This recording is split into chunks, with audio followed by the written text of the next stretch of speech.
Terence Crawford beats Canelo by a brutal KO. You see what I'm saying? Canelo, I don't see him hanging with Bud. To me, he's overrated. Ducked his mandatory for the longest, and for some reason, no belts have been taken away from him. Crawford, it's terrible, Canelo, but you see what I'm saying? We ain't going brutal KO. You see what I'm saying? Canelo, I don't see him hanging with Bud. We're gonna get straight into this. Let's see what Bomac got today. To me, he's overrated. For Fighter TV here in Las Vegas, being joined with Coach Bomac.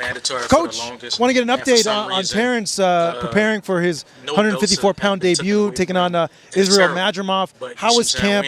How's the process going into this new weight class for him? Oh, it's going good, man. Camp is going as planned. He's working hard like he always does. I'm just kind of being patient for the date to come, so we can see a stronger and a hard hitter like Terence come to do his thing. What are some challenges in terms of you moving Terence up to this new weight class, if there is any? It's really no challenges because Terence he was growing out of 147, so his body's just developing more now, and he's developing more power, so it's not holding back no more. You got to stay at a certain weight. Now you just let him go, just let him go and do his thing. And he got some great strength trainers, Chet and Ashley. They're doing a tremendous job with him. Things are going good, man. Things are going good for this new weight. Really been trying to see why Bud not in the face of boxing. You see what I'm saying? For many years, I was hearing people say that Canelo was the face of boxing. Now we're hearing that Tank the face of boxing. Fam, what the fuck going on? Did y'all forget? I think y'all confused the really most popular Bud not the face of boxing with I guess in that case, for many years, it is the most popular. God damn it. I don't like that though, because now we hearing that the face of boxing should be the best boxer, right? Did y'all forget? So I think y'all, my opinion, the face of boxing is Bud, but I'm gonna let y'all say what y'all want. So typically when you move up in weight, you either gain a little bit of weight, but sometimes you lose speed. Is that the case here? Have you noticed Terence has lost any speed, or it's not? He's grown and he's kept the speed. My opinion, the face of boxing. I would say that he's improved more. Speed, power, like being at 47, and like I say, he was growing out of it. You got to keep his body at a certain weight. But now, 54, he's able to do the things that he wants to do. Train a little bit harder than he usually trains. So hit harder than he usually hit harder. Spar bigger guys. So I think the transition is going well. You'll see it when they fight. What are your expectations of this fight and what Madrimov brings to Terence? Seeing Madrimov, just watching his fights and just watching him, as a person, I believe he's going to bring a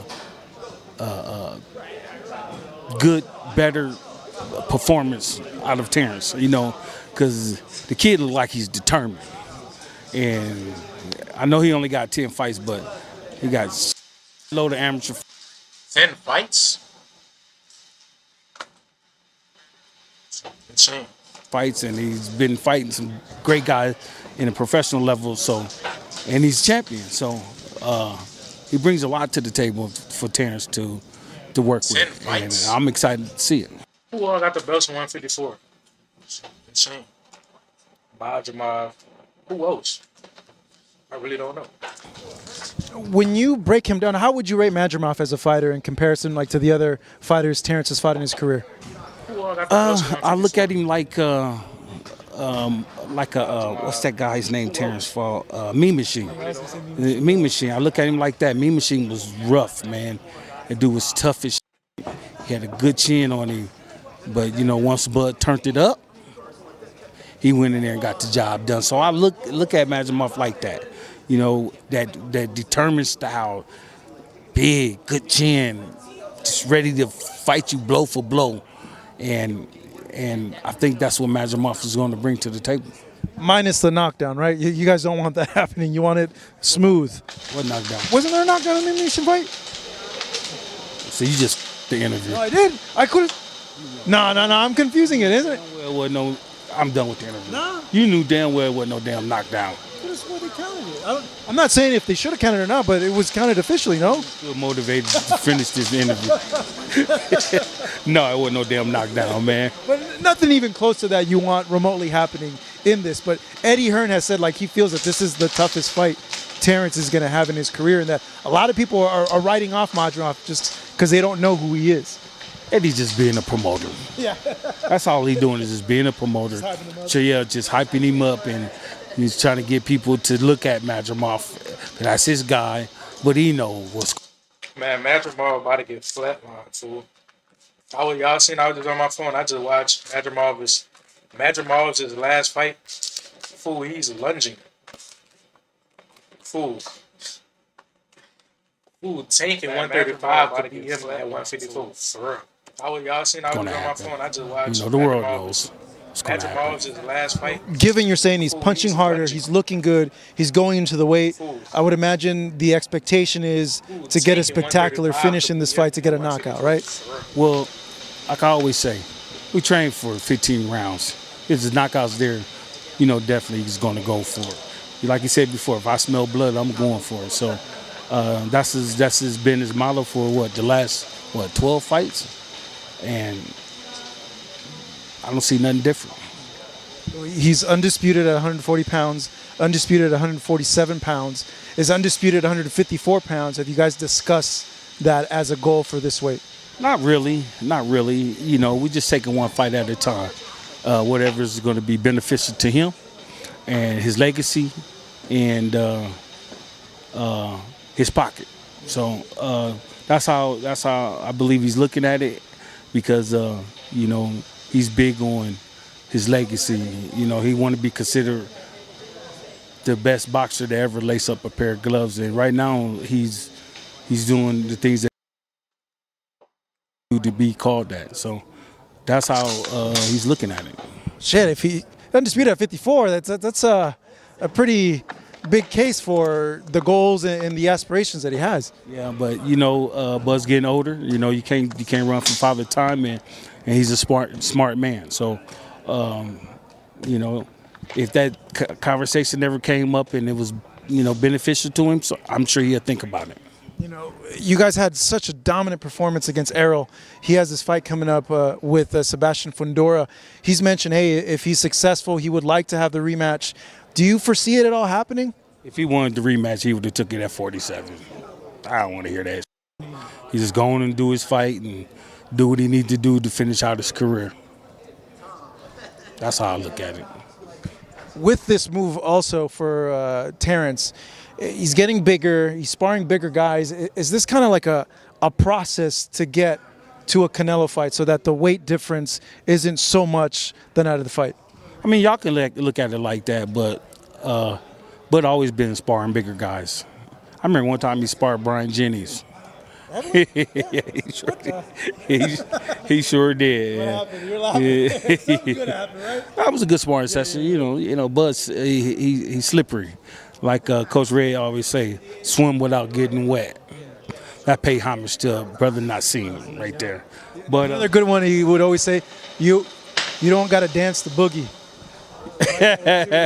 I never heard that one, but that was a good one. I caught it. That one was ass. I'm saying whoever made that, delete it.